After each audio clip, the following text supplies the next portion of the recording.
আসসালামু আলাইকুম বন্ধুরা, আশা করি সবাই ভালো আছেন। বাংলার মুখ 24.com প্রতিদিনের কাঁচা বাজারের একটা ভিডিও নিয়ে চলে আসলাম। আপনারা দেখতে পাচ্ছেন সবজির বাজারে রয়েছে আগুন।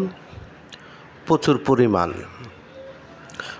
পরিমাণ সবজি চাষ হয়ে থাকলেও ঢাকার বাজারে এসে প্রচুর মূল্য রয়েছে সবজির। আপনারা জানেন যে এইসব সবজি প্রচুর পরিমাণে পুষ্টি হয়ে থাকে, কারণ হাইব্রিডে 12 মাসেই এখন বিভিন্ন রকম সবজি বাজারে আসে, কিন্তু সেগুলো মজা লাগে না। যেটার যেই সিজন সেটা খেয়ে মজা পাওয়া যায়। তাই ছোট মাছ দিয়ে অনেক পুষ্টিকর খাবার রয়েছে।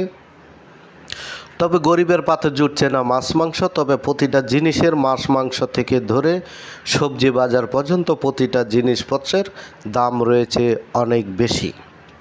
তাই দেখতে পাচ্ছেন লাল শাক রয়েছে 20 টাকা করে প্রতি মুঠা, পালং শাক রয়েছে 20 টাকা করে প্রতি মুঠা, লাউ রয়েছে 60 টাকা।